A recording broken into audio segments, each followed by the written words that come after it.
Good morning, wrestling fans. Welcome to the Pain Clinic for May 10th. Yes, we made it to May 10th. Wonderful day it is. We got a pay-per-view today, got a lot of stuff to talk about, but May 10th, I'll give you the holidays real quick. There's a few of them. Birth Mother's Day, obviously before Mother's Day, which is tomorrow, and I hope you've gotten something real nice for your mom. Clean up your room day. It seems quite obvious. Hanging flower basket day, International Migratory Bird Day, National Babysitter Day, National Train Day, and it's Windmill Day. Birthdays today: WWE Hall of Famer, class of 2004, and former studio guest of ours, Tito Santana, is 72 today. William Regal is 58 as well. Interested in roller derby? You want to be a skater, officiate? Rock City Roller Derby needs you. Contact recruitment at rockderbyrecruitment@gmail.com. And join Rock City Roller Derby if you're in the men's team. Flower City Fear, FLOUR, flowercityfear.com.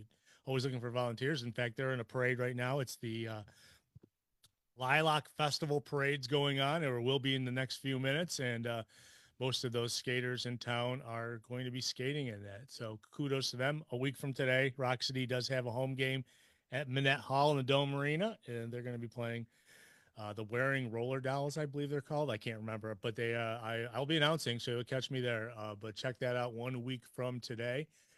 I'm the humble host, the Cashman. I'm joined by Rob Sanderson, the artiste. Rob, how are you doing today? Good morning. I thought I was doing good, but just got a text message that your coffee maker took over the kitchen NWO style. Oh Meaty the no. dog is so caffeinated. Oh boy. I might have to deal with whatever that is with my scheduled coffee. Um, Uh-oh. Uh-oh. so yeah, I've looking got forward some to that. here. I've got some here, but I'm on the other side of the city than you are. So uh so, Great. yeah, This my is that's it. Well, we'll go fast in case you get tired, okay? But hey, welcome to the show. Nice to see you. We're here to talk some stuff today. A couple things I want to talk about. Obviously, WWE Backlash is tonight. It's going to be live on Peacock. They built it up all the way till last night's SmackDown, but I want to talk about some other stuff. AEW's got Double or Nothing coming up in a couple weeks. Zach Gowen makes an appearance on this past week. Surprise, surprise. And coaches, I just want to talk a little bit about some criticisms I've seen from the coach. You remember Coachman? I mean, he hasn't done wrestling stuff in a long time, but man, he's active on X, and he does give his opinions on things. And there's something that he kind of, I don't know, I think he was wrong about, but we will talk about that later when we get to it. But besides that, how are you doing this wonderful Saturday morning, Rob? It's nice and warm out and beautiful, and you got a busy weekend coming up, right? Next weekend will be, yeah, for sure. Yeah, and it always kind of sneaks up a little bit. We've got like next weekend starts with ESW Brawl Fest 2025 on Friday, which Friday show is always just like, oh, it's already Friday. Yeah, actually, That's Vince Baylor took my spot with the no, I'm kidding, with Queen City Roller Derby this past Thursday night. That he came on and did guest commentary. I wonder how that went. I'm curious, but I've not heard anything. But yeah, they're kind of like co-promoting with Queen City, so I see that they're doing some stuff together, which is pretty cool. And it's going to be at Riverworks, right? Yep, Riverworks 6 o'clock doors, 7 o'clock bell time, live on IWTV as well. Yeah, I know we've got a guest ring announcer from them for a match. Uh, don't remember who it is offhand, but I will find that. Yeah, Yeah, but that's cool. that's Friday night. Bunch of big matches, including uh some appearances from Effie will be there, Holodead, um, Richard Holiday. A lot of people are on this show. Really looking forward to the card. That's Friday night. And then the rest of the weekend will be GCW, including Sunday, a week from tomorrow at 5 o'clock at Water Street with a card that keeps getting more and more loaded. So, Oh, very um, cool. yeah, Megan Bain was just added to that card. Obviously, she's a pretty big star right now. Yeah, So, yeah. This is at Water Street, which still to this day is amazing. They do shows there, but it's not your typical wrestling I arena. absolutely love it as a wrestling venue. I wish it had always been a wrestling venue in people's minds. I hope that GCW considers Rochester an A town for a long time and continues to basically only run Water Street because big fan. Yeah, that show, that's GCW Run For It Sunday the 18th at 5 p.m. Billy Starks makes her long awaited return to GCW to take on Miyu Yamashita, who was just on Dynamite last week. Um, Effie defends the world title against one called Manders. Masha Slamovich takes on Atticus Koger. Mance Warner is there. Jonathan Gresham is there. Uh, Whole just loaded card. And it'll be the first appearance of KJ Orso, which I'm really looking forward to, who is the former Fuego del Sol.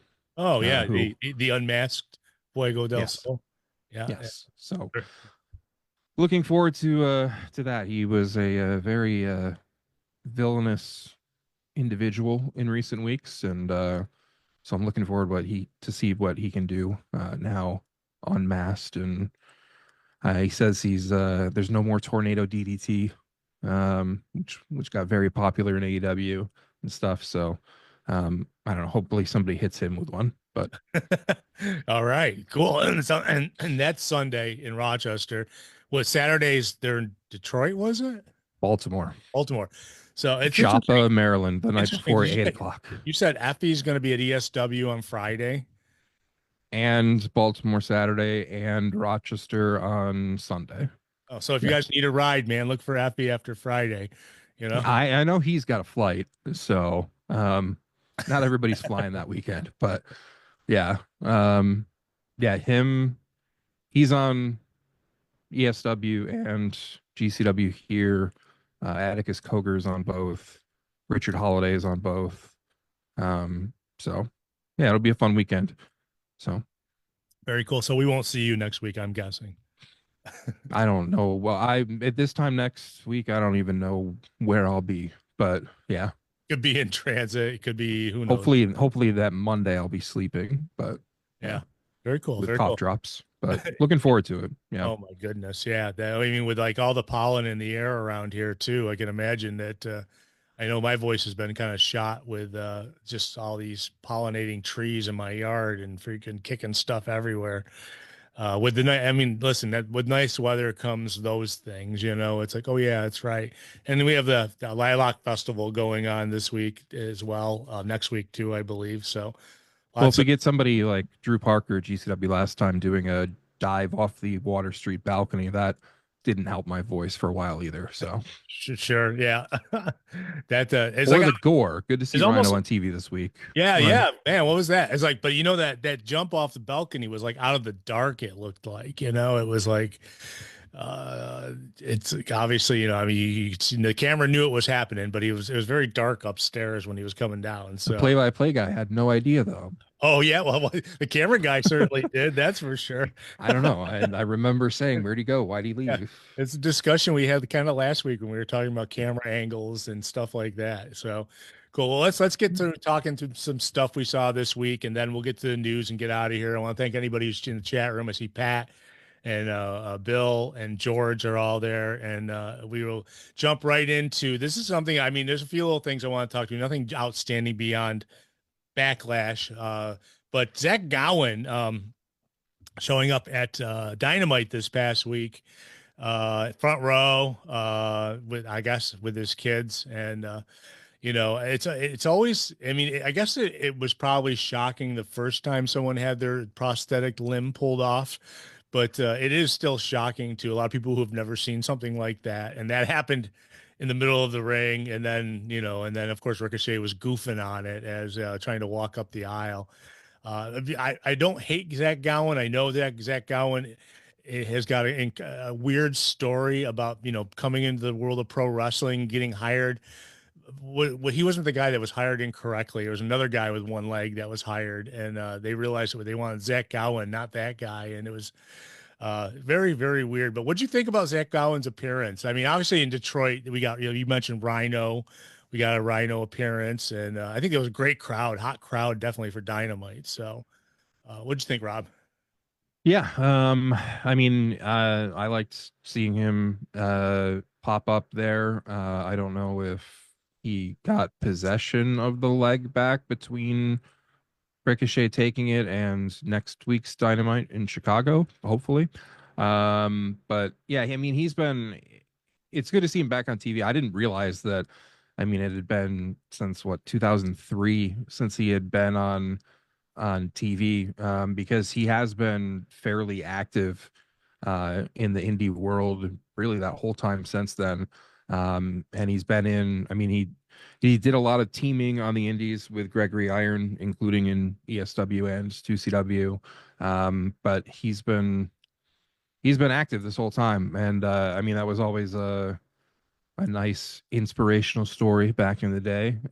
So yeah, I don't know what to expect from the match this coming week, but hopefully the crowd in Chicago is ready for it. So He hit a good drop kick though against Ricochet, so that was, yeah, and listen, a lot of people will remember him last probably getting destroyed by Brock Lesnar on his way out of the WWE, and so he was was such that a when Hulk Hogan was facing? But oh wait, that never happened. no, yeah, I will say that he was an inspiration for a lot of people when that was going on, and it's like. And I mean, WWE, I just ran him as much as they could, and then just kind of like wrote him off. But he definitely, I mean, he was doing stuff with TNA as well. Wonder Uh, if Tony Khan will buy the rights to that song that he used in WWE. What was that, Seether? I think it was a yeah, very, very popular song amongst the yeah. fans back then. I thought that was great, and yeah, and also like you said, it leads up to he's going to be wrestling this next Wednesday coming up at Beach. Is it they call it Beach Break. Beach Break? There So is a beach in Chicago. I don't know if it's been warm enough for it to truly be open yet, but at least these weird beach breaks in northern cities are happening at places that actually have a beach. So who knows? Maybe next year's beach break will be in Rochester in honor of the very swimmable Charlotte Beach. yeah, Super clean water. did they have one in Cleveland too? I think. Yep. Yeah, that's right. It Yep. was There is a beach in Cleveland Yeah. eventually, but yeah, it's like you would think beach break, you'd think maybe like Fort Lauderdale or or maybe even what's it, the Daly's Place, Jacksonville does have a beach. yeah, Yeah, Houston, Corpus Christi, yeah. a shout out, all those. Yeah, but no, when you think of beaches, you think of Chicago. No, but It's actually not a bad area, but the traffic there is an absolute nightmare along the lake shore. I can envision, a CM Punk chant eventually showing up there too, as well. Just because Uh, that's where you are, So, yeah, I it's. hope not. What'd you think of them doing Collision the next night live? I mean, Would the Tony Storm start to that? yeah, I thought it was a good show, Yeah, and Tony is just ridiculous. that was. I was laughing my head off when she one and then two and then three and then it's obviously she's doing double entendres through that whole speech. Uh, Yeah, I appreciate it. There's a really good interview on AEW's YouTube page that Renee did with Tony Schiavone, which obviously with those two, it's going to be good. But Schiavone tells the story of a couple weeks ago when Luther was carrying Tony Storm over to commentary, and Tony Storm kissed Tony Schiavone, which I saw that. was Yeah. which was not the plan in No. Schiavone's eyes. He just, like he closed his eyes and puckered up, and then it was supposed to like not happen and stuff, but then of course it did, and was revealed by Nigel to Schiavone that it was a rib on him and stuff. So I appreciate that kind of stuff is still alive and well. It caught him tongue tied. I remember that. So It was a shocker. So yeah, the Tony Storm stuff. I also really like that. I don't know if we're gonna get a Tony Storm match at Double or Nothing or not. My guess is yes, after the match coming up this week, but it's nice that they've found a way to get her wrestling more despite being champion. I'm not always the biggest fan of the concept of eliminator matches, but whatever you got to do to get her on TV, and so they've got that four-way coming up this week, that we know Sky Blue is finally returning in that match in Chicago, which will be great. And then the two mystery spots, which I'm very intrigued about that. There's a bunch of possibilities with that, and so I hope it's not a letdown because I I'm don't know. guessing I'm guessing we got a tease of it, and we'll talk about that later when we get to the news portion of the show. There was a tease during the women's match of something different, we'll say.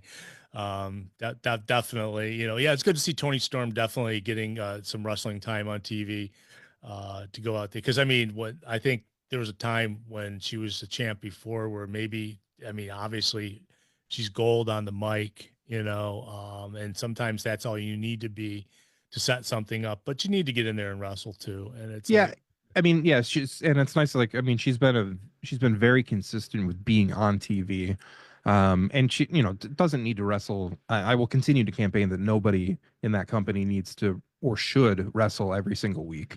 There's not enough TV time, and there's too big of a roster that nobody should be doing that. But there's obviously been an issue in recent months with champions not wrestling often at all. So it's nice to at least see one of them having a regular amount of matches. yeah, without, by the way, George mentioned that the new Pope is from Chicago, and so Sox fan, yeah. yeah, yeah, I'm surprised, you know, I don't know how many of those are left now. they're terrible. They're so bad. Yeah. Yeah, he definitely yeah, he is as well, and so is Bill Murray, obviously, for a Cubs fan from Chicago. So George, thank you, I appreciate that. I wouldn't have brought up the Pope on this show, but it was kind of a big deal that it's the first American Pope, who's fairly young. I mean, I 69. mean, unless you watched Euro Trip, but yeah. Okay. Yeah, he's 69. He's a young Pope, so it's like he's going to be Pope for a long time. So okay, very cool. Let's talk about the inevitable WWE's Backlash this weekend, and I will state something that usually Backlash is an under expectation type of pay-per-view that turns out to overcompensate and do very well, at least for moving storylines ahead and stuff. So I remember in the past, it's like, this is just like, it's like the rematch of WrestleMania stuff. And they're really not doing too much of that on this card tonight.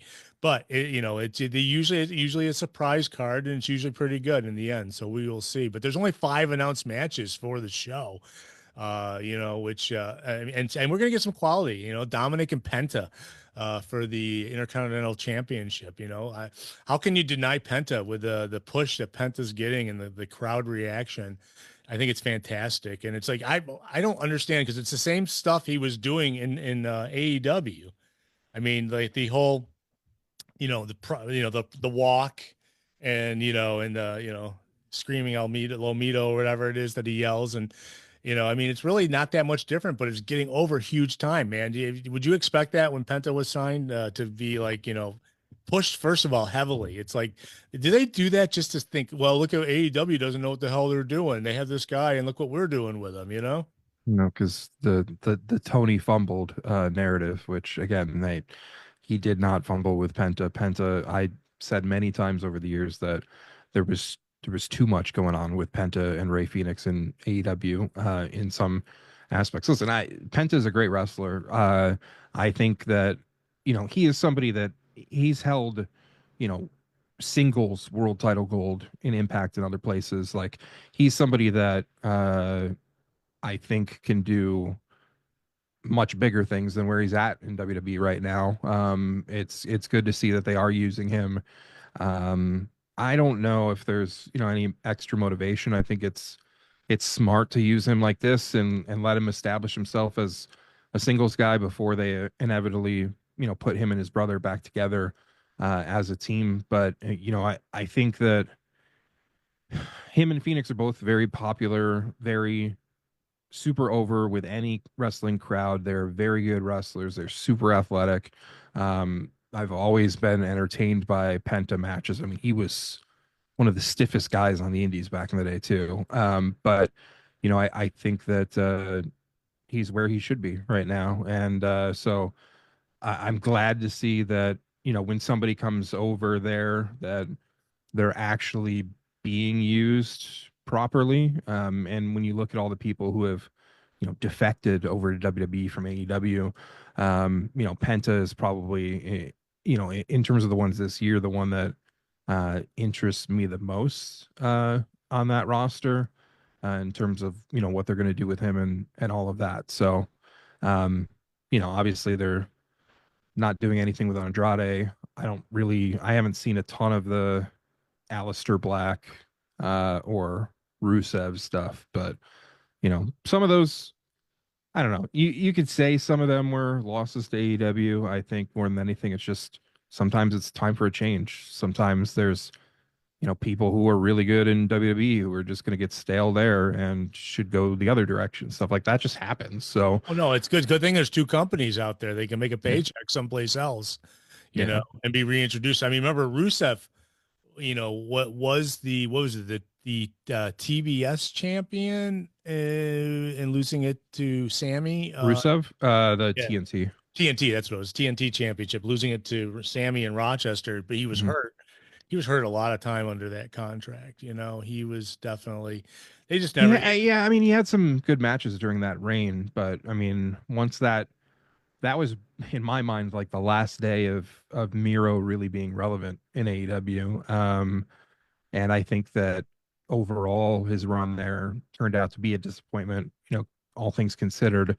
Um, didn't love some of the booking and stuff, and the Redeemer character. I don't know. Like, I don't feel like that all worked out, and obviously there was a long time there where he was not in favor of ideas that were being pitched for him, things like that. So, Yeah. um, Well, I I, mean, I don't see it as a loss for AEW at this point. And no.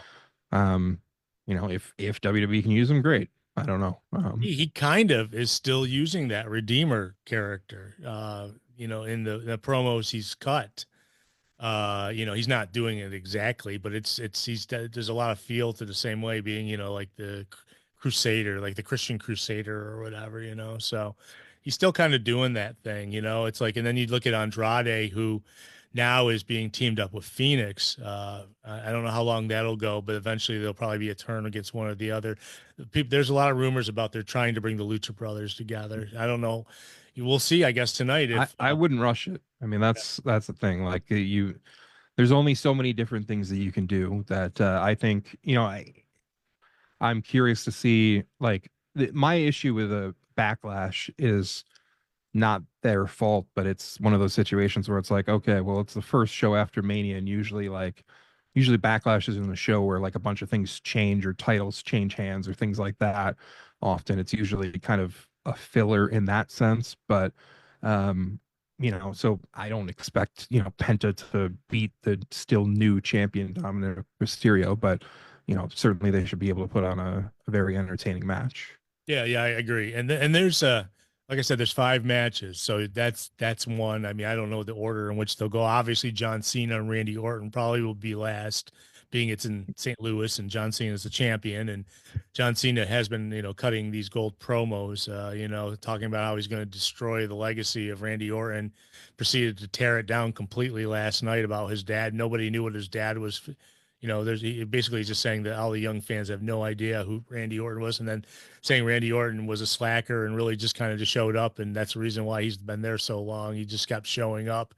He felt, I thought it was a great promo last night. He said he really didn't add anything, and he's going to end it. It's going to make a lot of people unhappy in St. Louis, and he probably will. But there's I a did late at night I did catch that promo, and the only thing I could think about as soon as I saw the Michelob Ultra bottle get thrown, yeah, I I don't know. I hate because like obviously I analyze a lot of things from different perspectives than the average fan, which is I mean they are the audience. But I see that happen and I'm just thinking All right. There's one bottle being thrown. First of all, a lot of times if you get one of those aluminum bottles, they don't let you just keep that at a venue. Um, Usually they pour it into a cup or something like that. Yeah. But that came. I hate to like point out things like that, but like that was clearly thrown from the friends and family section of the floor. Yeah. Uh, Rennie, our buddy Rennie, he posted on X that he was like to the left of the that where that was going on, like in the front row there or whatever. So I know I saw somebody tweet like something came across about like, oh, the guy got ejected or whatever, and I was like, I'm not buying this. yeah, So um, yeah. if it comes from that section, that's not those aren't fans that are going to throw a beer bottle in the ring.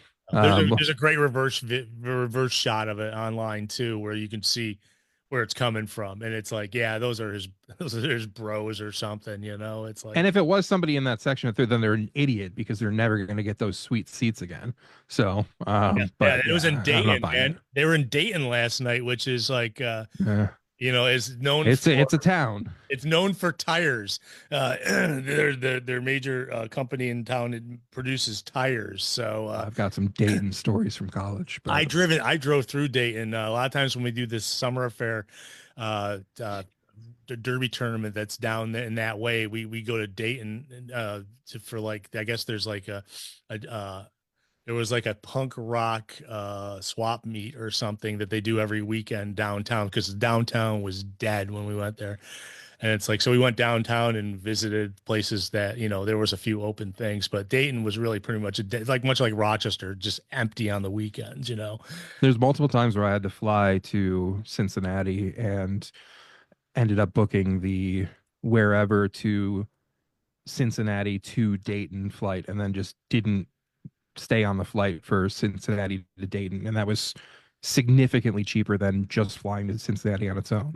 That stuff will never make sense to me. The same way that you can get a 2 liter of soda cheaper than a 20 ounce. Like these things just I don't understand. But yeah, I tried not to spend too much time in Dayton whenever Yeah. we had to be Well, there. apparently Dayton hated Charlotte Flair last night, to the point where Charlotte Flair is like, she actually, I mean, obviously it was written in the promo that they were going to boo her heavily coming out, and she just said, you guys suck. I'm gonna leave, and then she left, and bumped into Alexa Bliss backstage. So Oh, she's back. yeah, Alexa Bliss had a match last night, and had a tag match and won. So we know, who knows Wait, where a tag match. she was in a tag match. So she was a mystery partner in the tag match last night. It's like, who's gonna With who? hold on a second. I'm trying to remember now. She was it was against what who the heck was it she was against? It was I can't remember. Oh, it was first of all, they started off with some pretty good matches to start the show with a freaking tag team with LA Knight and Damian Priest, but it was let's see. Zelina Vega? Yeah, Zelina Vega. Fuck. They think she's going to turn on her or something eventually, but yeah, it was Zelina Vega, Oh, and so you're gonna do the same thing as Becky Lynch on the other yeah, show? it was against Piper Niven and Chelsea Green, so it was like, because they're like arguing about they're tug of warring over the belt that Zelina Vega is. But I always assumed that when Alexa Bliss got yanked off the road real quick, that probably was for a reason for maybe the Wyatt Six. But I have no idea what's going on with the Wyatt Six right now. But that did, yeah. So there's talks that maybe Alexa Bliss might be showing up. There's only 5 matches though on the pay-per-view tonight, so. It's Uh, again me looking at weird things that wouldn't normally be the things people would evaluate, but interesting that they ran Dayton last night and St. Louis tonight. That's an old school, like that's a decent drive across like 2 full states. They don't usually seem to run like that far away before a pay-per-view. That I wonder yeah, if some people are catching flights that hopefully don't get delayed, or if everybody's doing that. yeah. That's got to be like a 6 hour drive.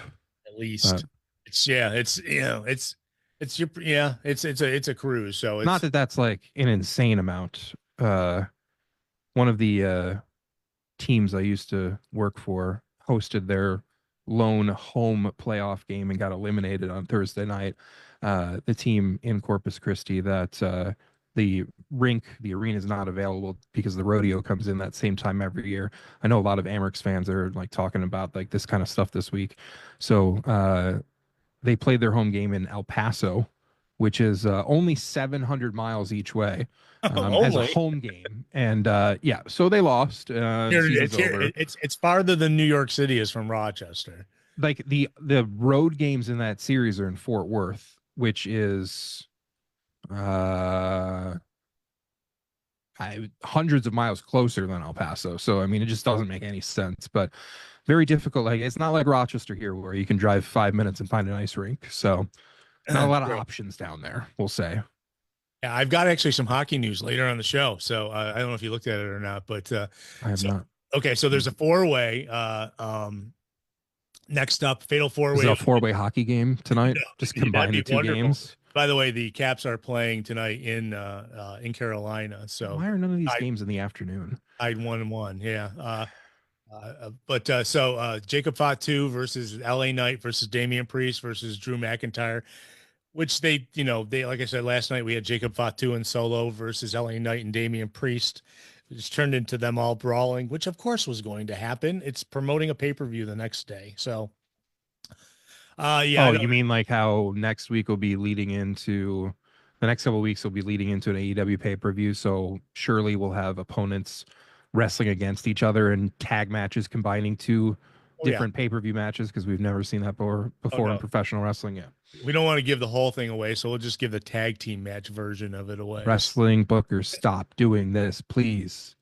Please. Yeah, It's so played out. it's pretty crazy. So then we got McAfee versus Gunther. Why? It's McAfee's eighth match. Okay. That's we found that out last night. It's his eighth match.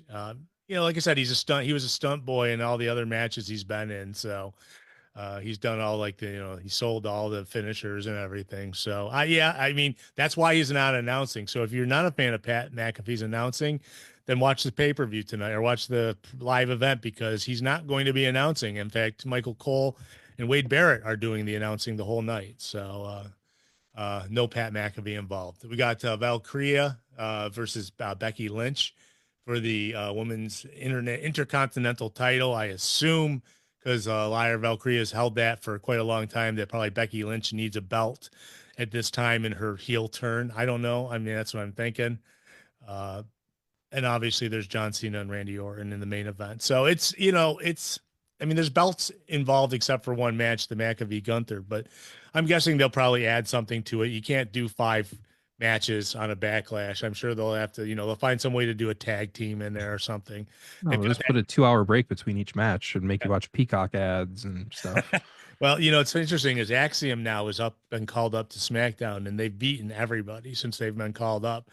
They in fact beat the champs last night in a non-title event. So I'm surprised maybe they'll do something with them tonight. They are incredible, by the way, incredible tag team, just unbelievable. So that's a pay-per-view tonight. I mean, I don't, it's not a must watch. I mean, I don't think, John Cena and his, being the only champ or what has he said, the best champ, the greatest champ in history, whatever he likes to be like called. The final champion or something, whatever. Yeah. He's the last real champion. That's it. Yeah. Yeah. What happened to Cody, man? I mean, it's like, he's just taking a month off and maybe I have a feeling he may show up tonight, just because I like it. I don't know. People lose titles and stuff. And like, what do you do with him? It's okay for him to get a break now, I think. Well, and it's along those same lines as, not to go dive completely back into it, but along those same lines as like talking about all the other people, like maybe somebody gets stale in one company, they go somewhere else, it's a fresh start, something else, it makes sense. Like a lot of fans were sick of Cody in AEW, and then he jumped ship and became the biggest star in WWE. Like that worked out for everybody. So can continue to work in those type of circumstances. Yeah, he I don't think they're sick of him yet, but it's probably good to take a break, much like Punk. We haven't seen Punk in a couple weeks as well so there's a few guys that are, been on vacation. Maybe I should watch more then. Well, I have a feeling, who knows?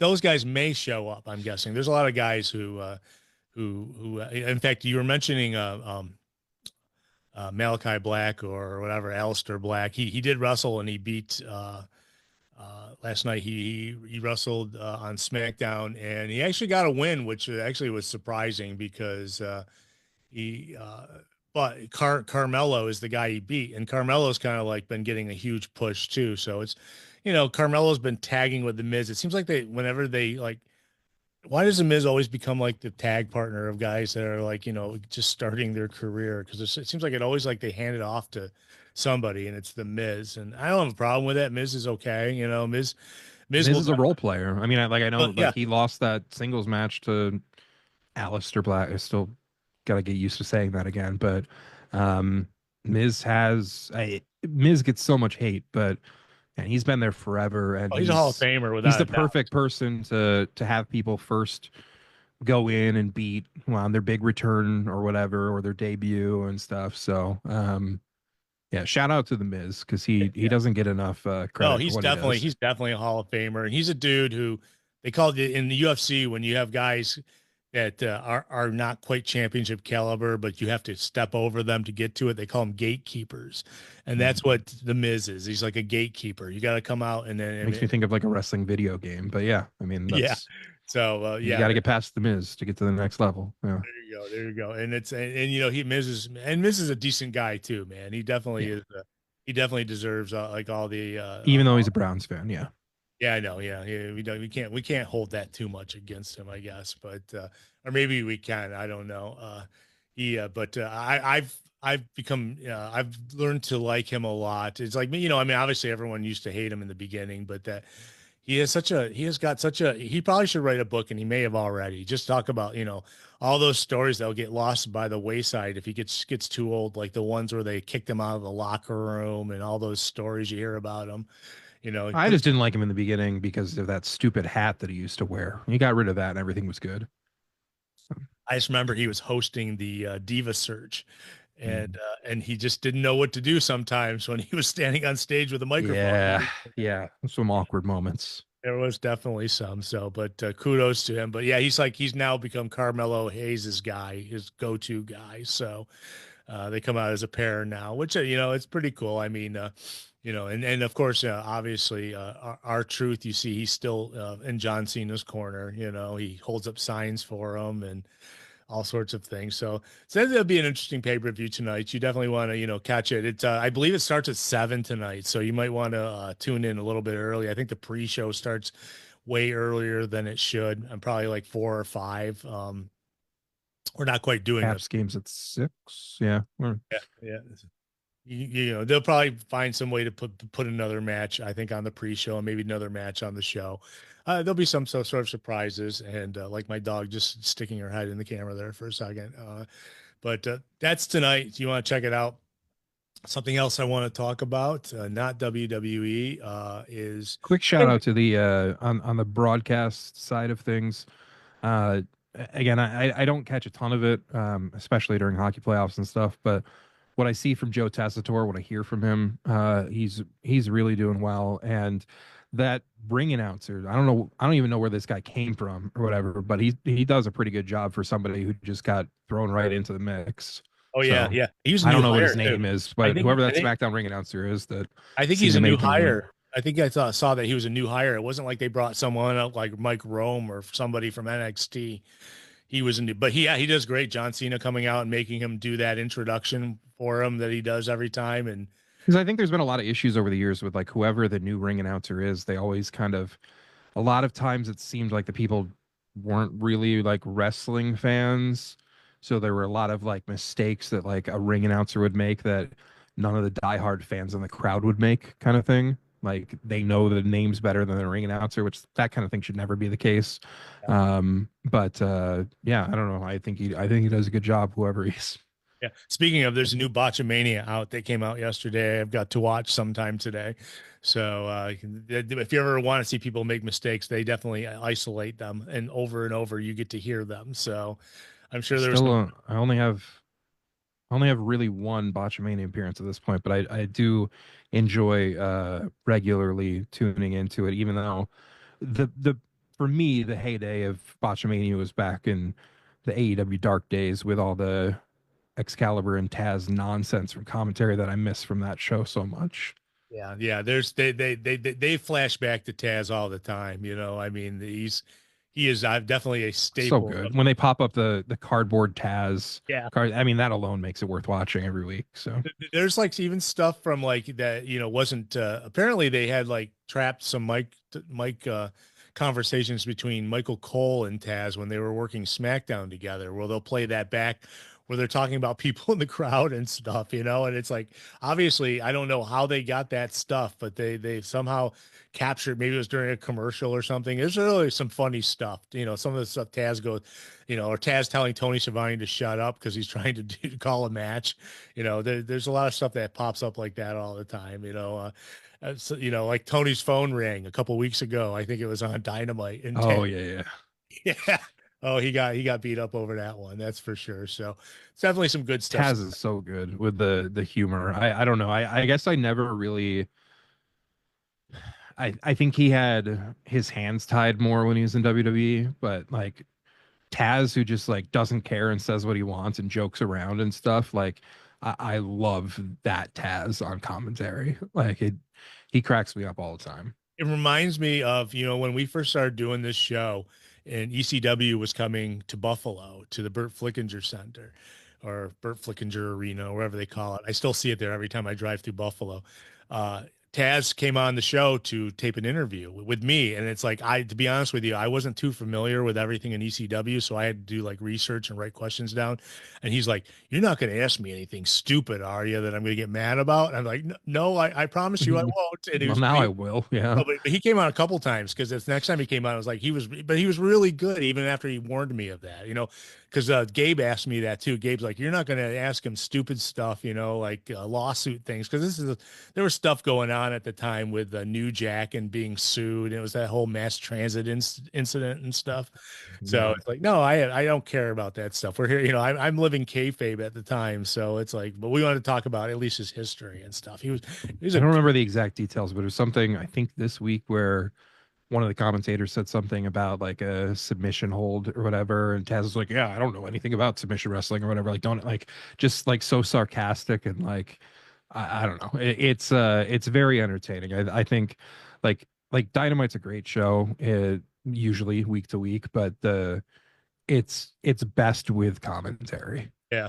Did Yeah. that was it trying to think. I was like they had one week I wasn't sure that everybody was there because it was like not everybody was speaking up, but then Excalibur was quiet for a while during like the first few matches. He was there, but it was like I wonder, is like someone missing?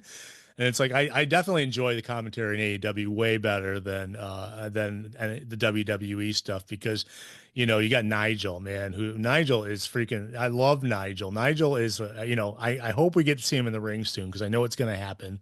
They're working on they're obviously working I would think hard. after him popping up Yeah, into the ring this week that it's coming soon, yeah. especially with a couple of their bigger annual pay-per-views coming up soon. So, and I sure hope so. I mean, I'd still like that All In last year with literally that first like quarter second of the Oasis song hit. I was just like, "You what, Nigel? Like this is amazing." So I'm all for seeing him get in there again. He is, you know, they have their teams are solid, you know. I mean, they definitely have great. In fact, if anybody, Tony's the weak one out of some of them because he gets his voice so high. You'll see, you know, when he's like screaming about things, his voice goes up like an octave or two, you know, and it's like I kind of laugh whenever that happens to Tony. But Tony is also like, you know, obviously the consummate pro. He gets the in-ring interviews as well as, you know, plays whenever Tony's like in commentary. It's nice because he gets to be relaxed. Like I'll be honest, like I really when AEW first signed Tony Schiavone, I was just like, what?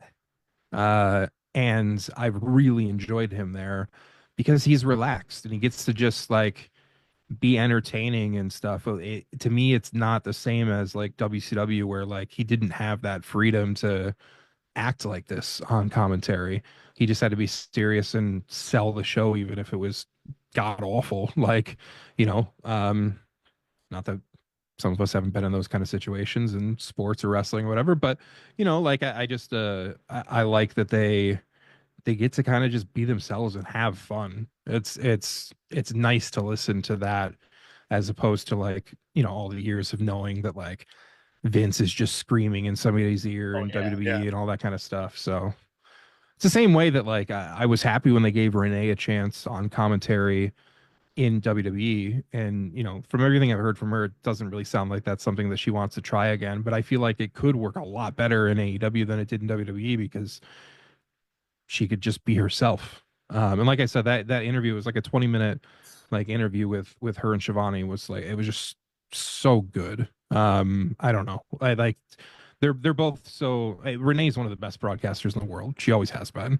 She's good. She's So good at selling the story. Knows the story back and forth, and I mean, like, much like Michael Cole knows the story, what they got to, emphasize. And she knows that too, as well. And she does a great job of that without a doubt. So it's like, yeah, they have a solid announcing crew there. And there's like, I wanted to mention something that, before we, we jump into the news, which we will in a second. I noticed they're doing a thing honoring Steve Mongo McMichael on Wednesday. He passed away, obviously, recently. Ric Flair is going to be coming back for that. But Mongo, I mean, what kind of footage can you show? I mean, he was in Wrestling and Gone before the WCW was bankrupt. yeah, I don't know what the plan is for that. And obviously the mention of Flair was a little bit like, oh boy. But hopefully it's just a quick thing that does a nice, honoring and I'm sure the Chicago crowd will appreciate it. So Been hearing rumors about Flair. They said he might have some health issues going on, though he's come out and claimed he's not. But and it's interesting is I guess one thing I heard too is that Tony wanted to use him more, and then he found out he was on blood thinners, and he didn't want to send him down ringside if he was like, any chance of you know uh getting involved, we'll say. But yeah, that's some stuff I've heard in the last week about him. So we'll see when he shows up Wednesday and they honor McMichael. So I guess they're bringing out his wife and they're going to do like a tribute and stuff to him. So that's cool and everything. I mean, believe me, Mongo McMichaels, my memories of him were before he ever wrestled, and that was when he was announcing, and he'd come out with that chihuahua in his hand, and it was like eventually becoming a Four Horsemen person and being like a good friend of Ric Flair, which Ric Flair seems to have a ton of good friends in wrestling. So, but I definitely wanted to mention that this Wednesday they're going to do like an honor, and you're going to get Zach Gowen too as well, wrestling this week. So, it sounds like a stacked show for Wednesday's Dynamite in Chicago. So. they've done a good job recently with these. I remember for a while it seemed like they had a lot of these like themed dynamites and stuff, and I was like, why do we have a theme every week or something? But now when these pop up, they tend to be extra good cards. Like pay-per-view quality on TV type stuff, and so yeah, it should be a good show for sure. Okay, one last thing I want to mention before we go to break. Break. I'm sorry. Oh, We go to news. uh, well, did the Bill Grays just show up? yeah, we gotta go to break. Hey, someone's got to use the bathroom. No, no, no. The I mentioned it earlier, Jonathan Coachman about his show, and he was very critical about Bailey recently on his one of his podcasts, and he's saying that he just never saw what was in Bailey as a star. He never thought he'd look at her and he said he couldn't figure out how they could ever like do anything with Bailey. Bailey is an incredible wrestler. And What I don't feel like I've disagreed a ton with Coachman in recent years, but I would dispute that for sure. I was just having a conversation last night about like the four horsewomen and like ranking them and stuff or whatever, and like from a bell to bell perspective, I mean Bailey is solid. I don't know like the character work, the storylines they've given her, the different characters and stuff like over time that's fluctuated, but from a wrestling perspective, she's so underrated still in yeah, my mind. he was saying she has nothing to offer. That's why they took her off the Oh, TV come before on. WrestleMania. So Come on. that's Coachman. That's Coachman saying it. I don't necessarily. And he talks about when he was working for WWE about how he would see some people and it was dumbfounded why they ever would put a title on people or do like big runs with some people. So That's fair. There's plenty of that in professional wrestling. There always has been, there always will be. There's some people right now that like I don't understand the hype, but it's working for some fans. So not everything's going to be for everyone. But I mean, I'd certainly rather watch a segment or match involving Bailey than Tiffany Stratton. Personally, that's just me. But Tiffany's. She was on last night. she's over with the crowd. So I mean, not my cup of tea. For I mean, she's got a nice looking moonsault, but like,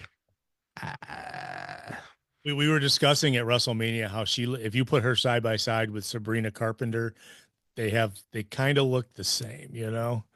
I'm gonna be honest here, showing my You age don't and know Sabrina. stuff. You don't know If that Sabrina name gets Carpenter. mentioned, I don't know who that is still. I hear that name mentioned all the time, and I'm like, am I that out of touch with like pop culture and stuff? I don't know if she's an actress or a singer or whatever. I don't know. I think But she's a I singer and she does act, and I think she was a Disney kid, and I think oh, so she's an okay. Well, there's a lot of people in that category of like, yeah, yeah, I think she the started the up on like Mileys and the yeah, started up on Nickelodeon shows or yeah. something, and now is like she I'm gonna looks actually look this up for the yeah, first look her time. up. Look her up. You know, I think Sabrina Carpenter looks a lot like her. You know, you put them side by side, especially at Mania with the makeup job she had done. It was like that. She, First became famous for her role in Girl Meets World. Okay, well, that show I watched one episode of and never again because I absolutely hated it. So that kind of makes sense that I don't remember her from that. yeah, That was a joke of a sequel in my mind. But hmm. she was, but well, I mean, she has The been glow, of remake of Adventures in Babysitting, which I still have not watched because the original is so good that they did not need to remake it. But course. what an underrated movie. Yeah, well, she's I mean she's hosted Saturday Night Live. I know that. That's the reason why I know who she is because it was like a month or two ago. But I don't know who this is. I'm still wow. Oh, she was in the Mean Girls. Okay. Yeah, I kind of recognize her, I guess. But yeah, all right. oh, and by the way, Jade Cargill, someone mentions about Jade. Do you know who I thought looked really good last night? Jade Cargill. Thanks, Pat. Pat was telling me that. Jade came out and actually lost last night. So she lost to, you know, that Sabrina Car. I mean, they were all out there. It's the winner of that match gets to take on the champ at the pay per view. Is it tonight? Is it? I don't think it's on the list I went through. Is it? No. No, it's not. So I thought it was. So they're setting up a number one contender for another time. So Tiffany Stratton, Tiffany Stratton. If you put her side by side with Sabrina Carpenter, they have very similar looks.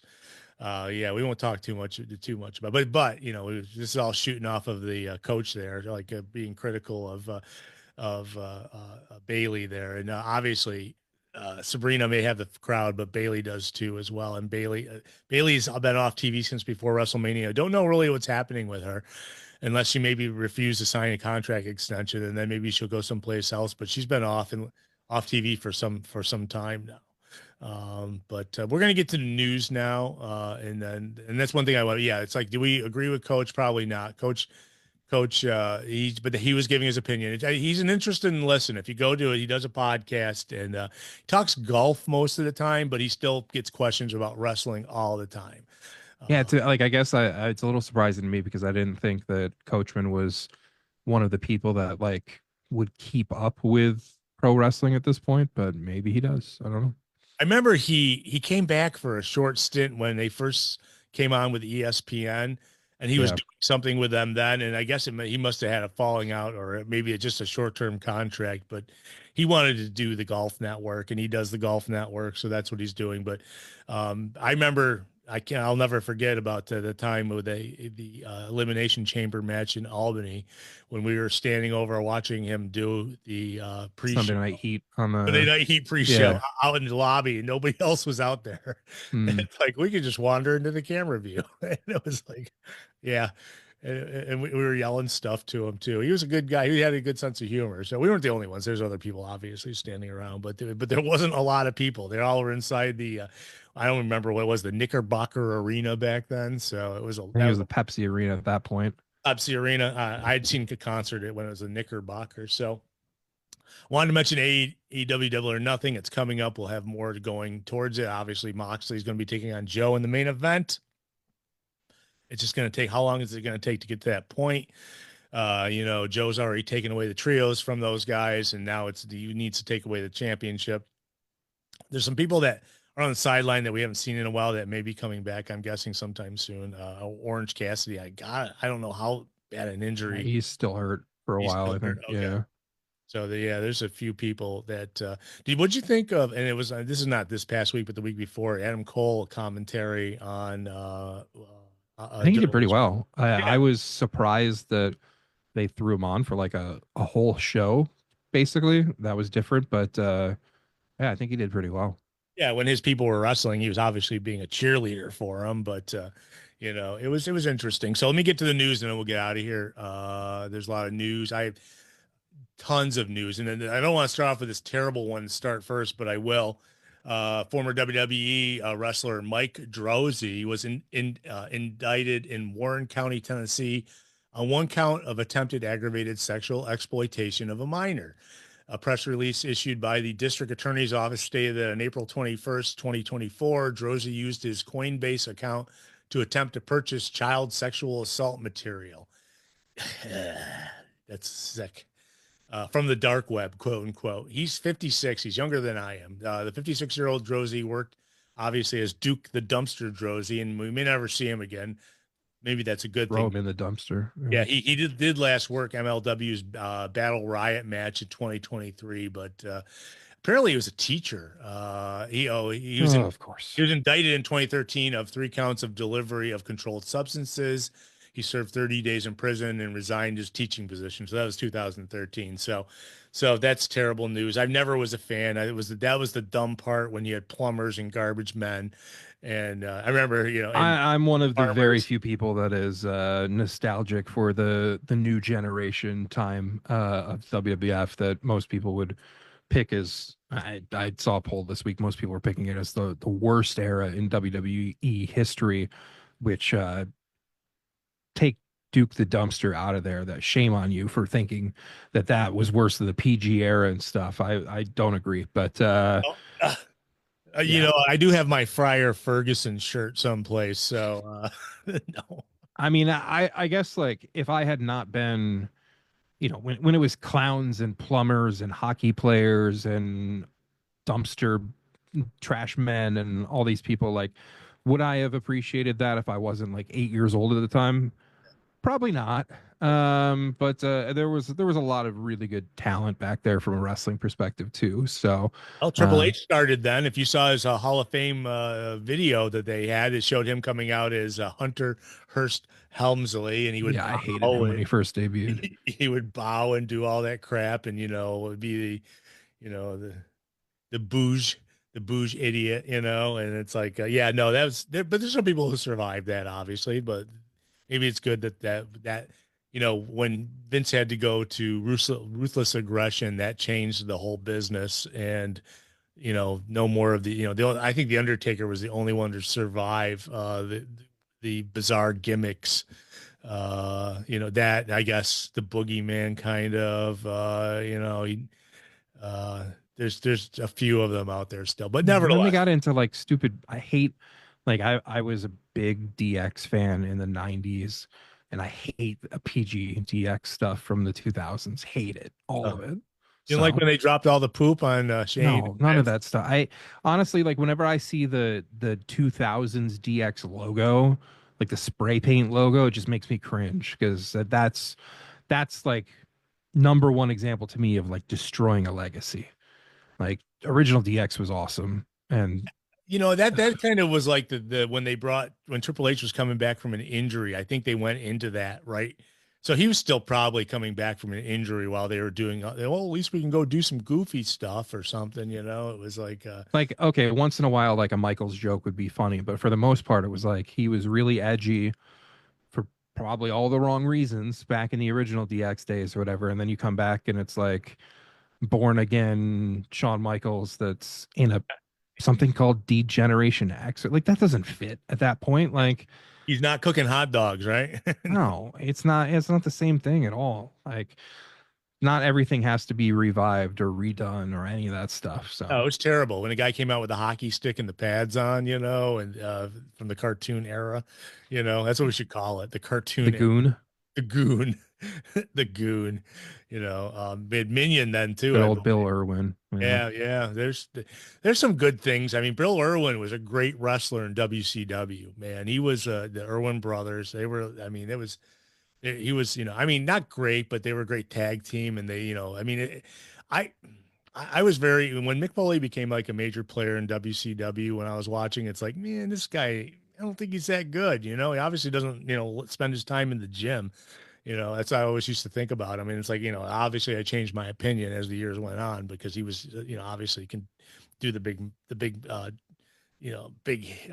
pops, things that pop the crowd all the time, getting thrown off cages and all sorts of things like that. Unfortunately, I think that's what that dude's going to be known for forever. But let me Well, get if back. there's anybody listening, I don't think I've ever met or talked with anybody who agrees with me, but my favorite year in pro wrestling was WWF 1994. I've never heard a single other person ever say that. So hopefully somebody's out there that appreciates 1994 WWF like I do. Just gonna throw that out there. That was Bret Hart. That was I remember Brett versus Owen, like yeah, the whole year, basically, like carrying that. Like you had the Razor and Shawn stuff. You had like, come on, like just does not get enough love. yeah, definitely. Okay, so The let me jump. Quebecers, Yeah. Oh my gosh, yeah. There were some great teams, and there was obviously I listen. the 1 2 3 kid upset. The British Bulldogs were the awesome team when they were, I mean, we're talking back in the '80s, but they were, Davy Boy Smith, and they were there was some good stuff, even though we had some silly stuff going on too, But okay, I'm going to move on with the news. So Shotzi, we talked about all the people that were cut last week, and Shotzi wasn't technically cut, but they decided not to renew Shotzi's contract. So Shotzi and her little That's the way it should be done in yeah, professional wrestling. yeah, Contracts mean something in the world. Yep. yeah. So Shotzi and her little rideable tank are probably looking to sign with an indie or do something. I wouldn't be surprised if TNA are possible. It's surprising when someone goes from WWE to TNA after they get cut because they have that working agreement. Couldn't they just like shift their contract over to them or something, or I don't know. They won't be making as much money from TNA directly. So, I mean, I'm assuming that's along the same lines of why WWE hasn't just bought TNA. So, So, but who knows? Maybe they have, and we just don't know. It's like, I mean, obviously. So let me get back to news. So Shotzi, they're no longer under contract with WWE. They did not renew the contract. So Shotzi will be showing up someplace very soon. I feel bad for Shotzi because Shotzi was another person who got injured at the worst time possible, getting pushed on SmackDown and then blowing her knee out. That's a bummer and it's unfortunate. And obviously, this is the world of wrestling. 3 years later from now, Shotzi could be working back in WWE. So it's like it's just a bump in the road. I'm sure it's probably easier to say that than for them to deal with it because it's like that's their dream. They worked their way up through NXT and the training center to become somebody that people cheered. And then WWE says, "Yeah, we're done." And Shayna Baszler too. Yeah, that's another good. Shayna Baszler never got hurt, but Shayna Baszler wasn't your typical diva either. Shayna Baszler, I'm not saying she's not pretty, but she's not, she's not your Tiffany Stratton. It's like they held that against her, and maybe she'll show up someplace. We saw. that's yeah. No, I'm not disagreeing with everything you're saying there, but the Tiffany Stratton thing, it just find her overrated in a lot of ways. Yeah. Anyway, Dakota Kai, another person who got hurt too much, and I hear that there's a lot of people are saying that Dakota Kai will get picked up by AEW or somebody very soon. that I hope so. Like I said last week, I think like that's my if I'm Tony Khan, that's my top priority of that list. I would assume I would have to think that there's at least going to be some kind of Shayna quick run or something. I mean, there's tie-ins there that just make sense, but if I'm Tony Khan, then the number one person on that whole list I'm looking at is the former Dakota Kai. It's interesting is Cardona was on Busted Open, and he was like saying that there must be more to the story about Braun Strowman, because Braun Strowman obviously was cut as well, and Braun Strowman, he says he still, he scores high on the Q scale or whatever. It's like people, he's still, he says, he's a guy that can't go through an airport, to this day still, because of, who he is and everything. And it's like, I read that the reason they cut people is they weren't using him effectively. And it's like, well, Braun Strowman, I don't think he'll get signed by anybody else, just because, one, he was asking like $1 million a year, and it's like, maybe that's why WWE cut him. I don't know, but he was probably the biggest surprise out of all those cuts. But now, Shotzi not being renewed, and that's happened with a few people too as well. Not being renewed. And you're right. That's the way to do it. So, some other news: WWE issued a press release this past week that the Crown Jewel is going to be in Perth, not in the not where Like, why call it that? I just, if I'm somebody making decisions in Australia, I'd be like, can we not call it the Saudi Arabia show name? Like, I don't want to be associated with that. But it's going to be in Perth in October. So that's a change, at least. I mean, maybe they realized that people didn't want to wrestle on the show, and certain people didn't wrestle on the show whenever they would go there, and it was their choice. And it's like, it's probably a smart choice, but I think that was good news. Vincent and Dutch have departed from AEW and Ring of Honor. The duo worked as the Righteous Tag Team, and they left the company roughly a week ago. So they formed the Righteous Tag Team when Ring of Honor was owned by Sinclair, and they kind of brought him over. The ROH booker at the time was Hunter Johnson, who you might know. Delirious. Yeah, he's Delirious. You might know him in a mask, but he's now heading up creative in TNA. So maybe Vincent and Dutch will show up in TNA. I wouldn't be surprised, at least. But that was that was a quiet walking away, kind of. It wasn't made a big deal of or anything. Um, Other news, this is kind of a big deal. Cora Jade, who was cut on the list of cuts, is now going by Elena Black, her indie name, and she's opening she's opening one of those sites online, the OnlyFans account, which I'm not sure. I mean, as a wrestler, if you want to work in a major company, I don't think you can have an OnlyFans account, I because think you can outside of WWE, oh, can you? because Okay. that was one of the main talks with like Jordan Grace was making, like, apparently like literally made like over 1 million on OnlyFans and had to give that up when signing with WWE.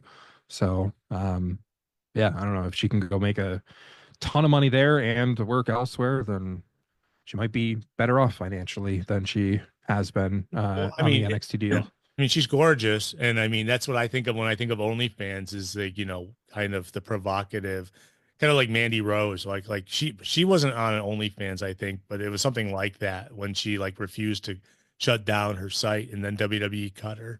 So, but that I think that's interesting that obviously, so there's a couple former WWE people on OnlyFans.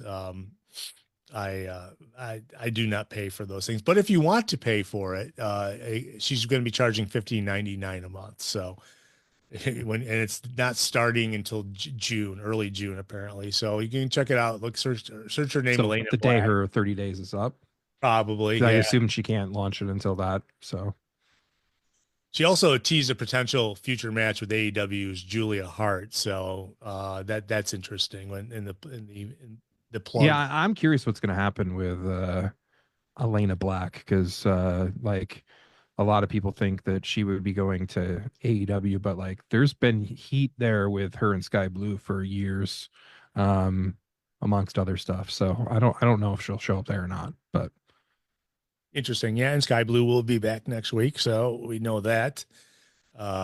So some other people who have been released back in February, Blair Davenport was released, and this past week, in her first match since leaving WWE, she goes by Bea Priestley now, or it did before as well, I'm guessing. yeah. Priestley defeated Viva Van with her signature move, the Plan Bea. which with New Japan, she worked a New Japan match. So it's her first match since November of 2024, and when she lost to Chelsea Green. So kudos, New Japan Resurgence. That's the show she was on. Yeah, that was last night in Ontario, California. I've only seen some of it so far because I started catching up on it after the late night hockey. But so all I've seen so far was most of the Mercedes Moné versus Azumi versus Mina Shirakawa match, which was really good. Yeah, you should be. So Miroshao Shirakawa is going to be all over AEW real soon. she could be one of those two this week.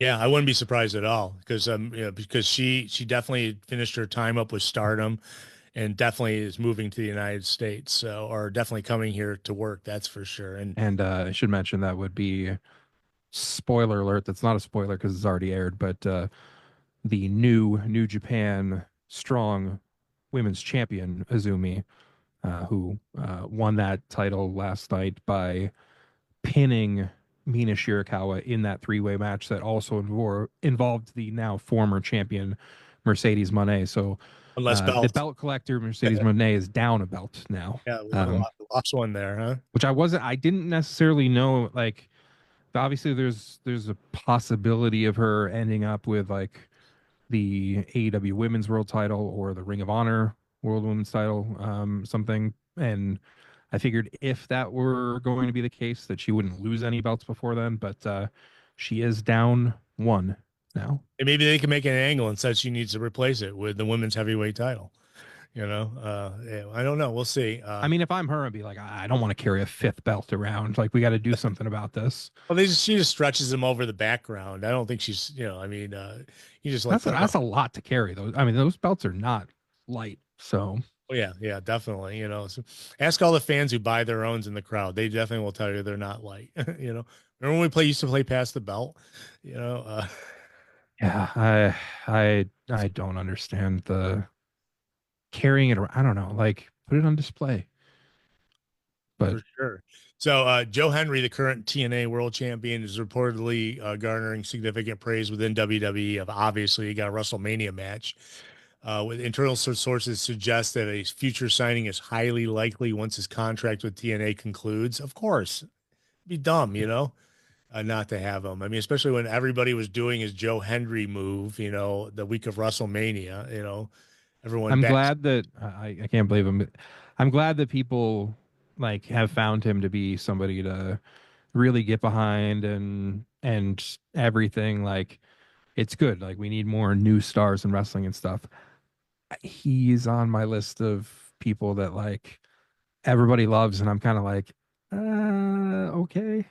Yeah. Like, I don't know. I'm not totally sold on Well, people probably so. forget when his heel run in TNA before he like reinvented himself with being the musician and everything, and writing that catchy tune that. But he was. I remember him not being a fan favorite there, So, but he found the right combination, and now he's super over.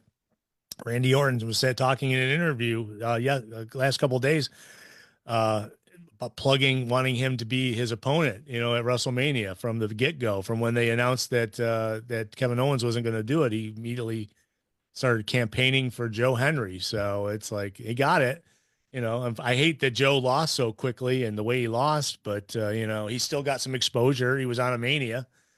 I guess that, if you have like personal goals when you come into wrestling and one of them's not to be on WrestleMania, you're probably not going to go, not be like a big, if you want to be a big star, that's the way you got to go. That's one of your dreams, I would think, I mean, it's just because it is for most of the people that like currently. I think that's changing over time though. I don't think that's necessarily going to be the same thing for like the current, not the current generation, the next generation. So yeah. So some like, other it makes sense. Like, people say like that's like Mariah May, like her goal has always been that.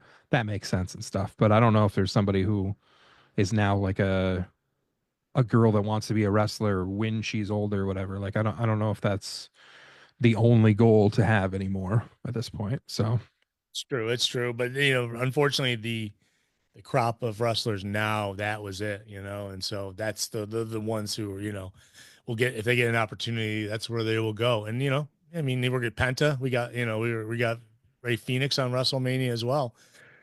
Little Miss Bliss is back in the WWE universe. Women's wrestling veteran Alexa Bliss made her long-awaited return last night to the Go Home show for WWE Backlash in Dayton, and it's her hometown apparently, so it makes sense. Maybe that's why they did that.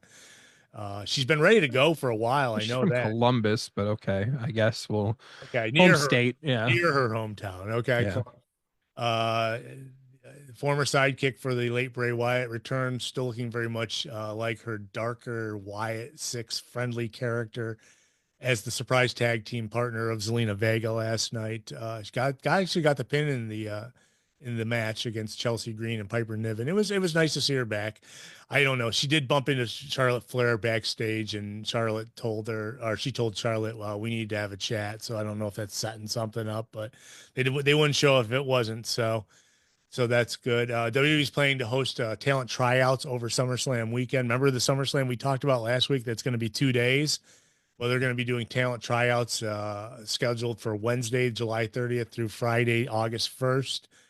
I guess you have to be invited to be trying out, I guess. They invited a mix of athletes to participate, including independent wrestlers, talents, and prospects from other sports and entertainment backgrounds. So they're always doing this all the time anyways, but this is kind of a big deal as they're doing SummerSlam that weekend as well.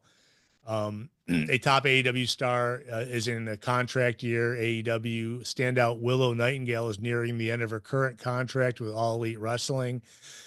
With the exact expiration date remaining unconfirmed, her deal is set to run out within the next few months, according to talent and staff. Nightingale is viewed as a key figure within the promotion and a clear priority for AEW leadership. She looks great, by the way. She wrestled. She took a loss last night. Not last night. Dynamite. Was it Dynamite or it was Collision? Thursday against Statlander. Yeah, against Chris Statlander. It was a good match. I enjoyed that. It was a good match. Yeah. There was a couple great matches on that show. I thought it was a solid Collision.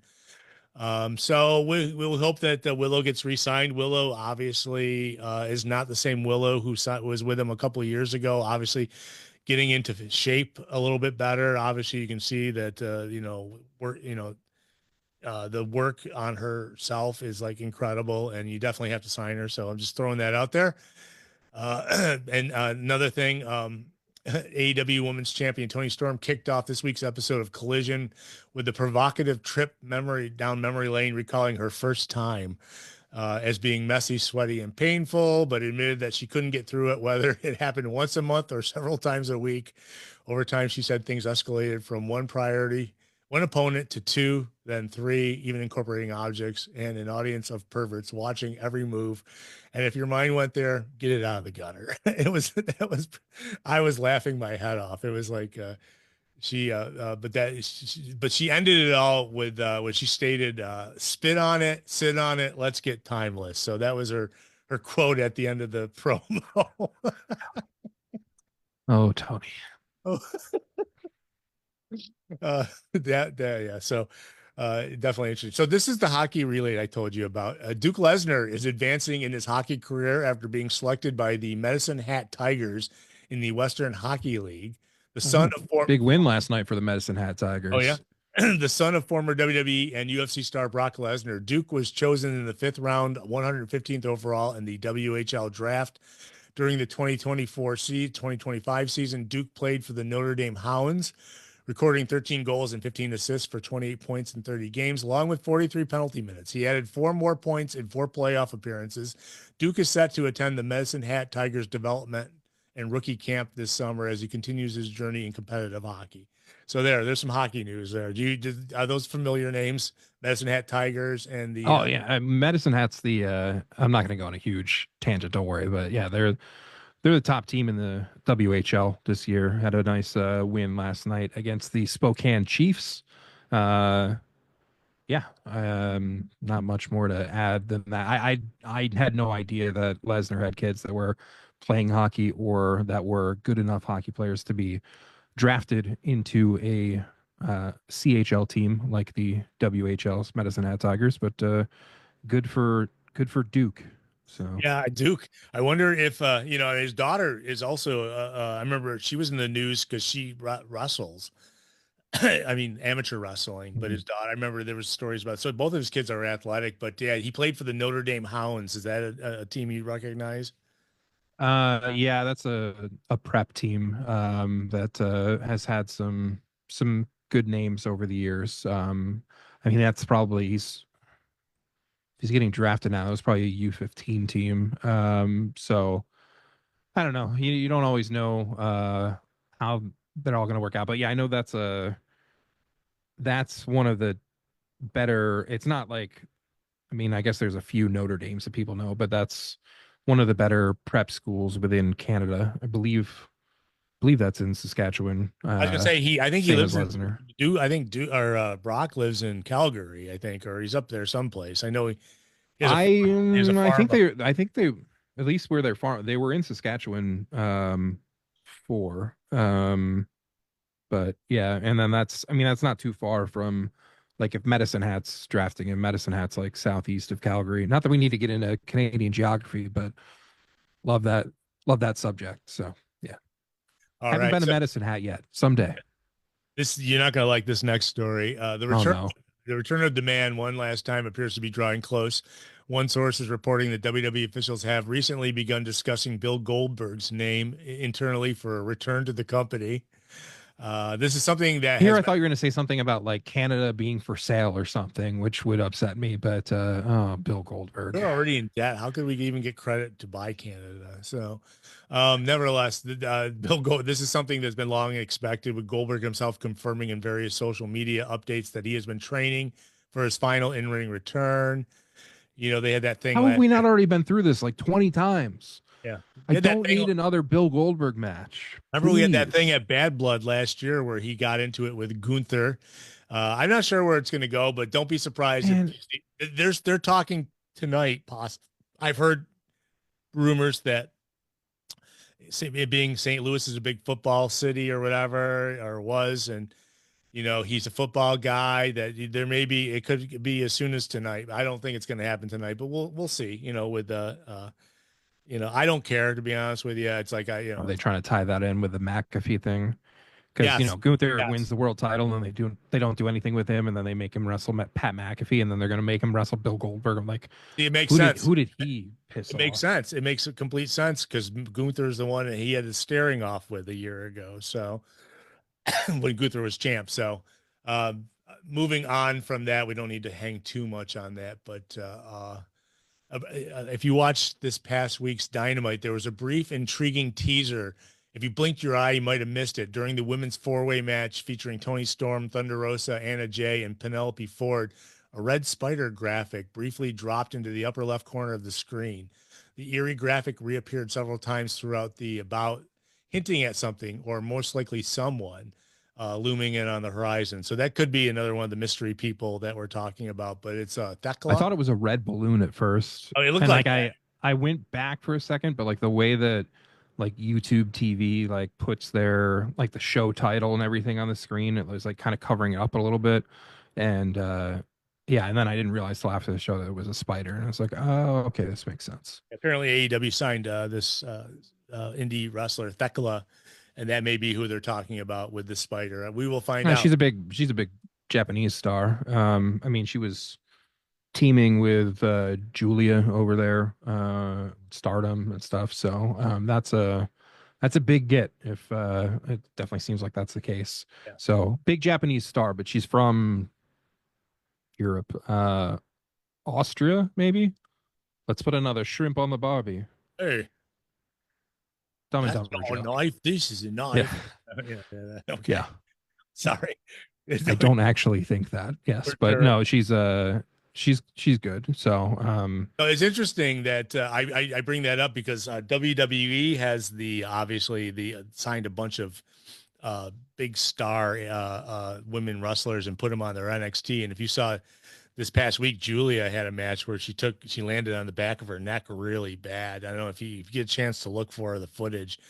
it was, you know, I mean, it's like one of those ones she barely got her head around as she was coming down on her neck, and so it's like I hope she didn't get hurt from it. But she's a huge star, and they're putting the, you know, throwing her right into the mix with you know, Raw and on the other shows. So, but yeah, that's you know, that's what reminded me of that story is like, oh yeah, that's right. I remember Julia freaking coming down hard on her head during that match. I mean, she's able to continue, but it's like you never know when you land like that close when your head when you're impacting the back of your head and your neck before the rest of your body comes down. So it was pretty gross. In a move that many saw coming, the Good Brothers are officially back in business with New Japan Pro Wrestling. Carl Anderson and Doc Gallows have been heavily hinted at as the Young Bucks mystery partners for this weekend's New Japan Pro Wrestling Resurgence event. With a last minute twist is always possible. The pair are now confirmed to be working with New Japan Pro Wrestling once again. Oh Good yeah, bro- that match happened last night. I don't know the result of it yet, but okay, I was they gonna say did they did Resurgence. team together last Yeah, night. Resurgence was last night, so I'm guessing it did happen. Yeah, they were doing an 8-man tag against the Bullet Club War Dogs because Bullet Club's still a thing in 2025. But Yeah, so I'm gonna go through these plugs and then we'll get out of here. This tonight, or Wednesday night, if you want to watch Dynamite, this is what's gonna be on the show. Moxley versus Joe in a steel cage match for the AEW World Championship. That's where we're building up to. Osprey and Hangman versus Takeshita and Josh Alexander. Ricochet versus Zach Gowen. Obviously, that was set up last week. Tony Storm versus Sky Blue versus two wrestlers to be announced. And we mentioned, so it could be Thekla, it could be Kira. Mina Shirakawa, it could be Mariah May, it could be all sorts of people. So hopefully it's not a disappointment with whoever it ends up being. Yeah, we've got Bobby Lashley gives MJF his answer. You know this crap, whatever the hell, they're playing with thumbs for the last few weeks with MJF. So it's interesting. I mean, I always like these things that kind of last a while. What will happen is, I mean, obviously he'll probably join them and then turn against them eventually, and maybe make a huge babyface move out of MJF. But I don't know. The Beach Break theme show will be held in Chicago, Illinois, at the NOW Arena. AEW Collision will be taped. Wait. Stop. Not the NOW This Arena. is this is like a Super Beast related stop. Did you say Illinois? Sorry, With Illinois. pronouncing the S? What is Sorry, going on here? my No. nose is running. Sorry, Illinois. What? What's that? Yeah. AEW, I know a few people that pronounce you don't pronounce the S, please. yeah, don't. It's annoying. Illinoising. All right. Illinois. Yeah, I'm cut off with it. You said they were at the Now Arena. Yeah, and that they're taping. So everybody in Chicago will be like, it's not in Chicago because Okay. it's in Chicago land. It's Chicago, whatever. Give me a break. They're doing obviously taping Collision the same night. Again, at Collision, you're going to get the tribute to Steve Mongo McMichael with Ric Flair in attendance, Anna Jay versus Megan Bryce, and that obviously is being recorded or is being taped probably after Dynamite, or maybe a little before and a little bit after in Illinois, noise. Sorry, the Now Arena. And that's it for the news. I mean, we did already go through the WWE pay-per-view tonight. You definitely want to check out. Maybe you will see Bill Goldberg. It seems that if they're talking about his name, makes sense with this Gunther versus Pat McAfee thing, that maybe Goldberg comes out and spears Gunther, and then Pat McAfee gets the win. I don't know. Not that I'm writing the script or nothing, but you have anything else to plug? Why don't you plug what you're doing next week one more time? So ESW Brawlfest Friday, that's May 16th, 7 o'clock Eastern, 6 Central on IWTV. Come join us live at Riverworks, the best wrestling venue on the Indies. Effie against Big League John McChesney. Vince Valor defends against Richard Holiday. Christina Marie defends against Holidead. Bunch of other stuff. Atticus Koger against Channing Decker. That should be wild. Scramble match. A lot of stuff there. So again, that's Friday night at Riverworks, and we will have that live on IWTV. Then GCW is in Baltimore on Saturday night, 8 o'clock. The Baltimore debut in Joppa, Maryland, wherever that is. I'm assuming by Baltimore. And then It's in Chicago. It's not in Illinois. Oof. And then Sunday, GCW Run for It in Rochester at the Water Street Music Hall. That is a 5 o'clock bell time on that show. Like we said, the most recent addition to that card is Megan Bain, who is going to be wrestling Richard Holiday, I believe. And then you've got the local boys on the show, To Infinity and Beyond, will take on Bang and Matthews. That was a match that took place as part of a T4 tournament that ESW hosted a couple years ago that I called. That was an amazing match. So really looking forward to that rematch. Billy Starks against Miyu Yamashita, Matt Tremont against Matt Warner. Is Masha still the Knockouts champion? I think so. Yep. Yep. Yeah, so Masha will defend the JCW world title against Atticus Cogar.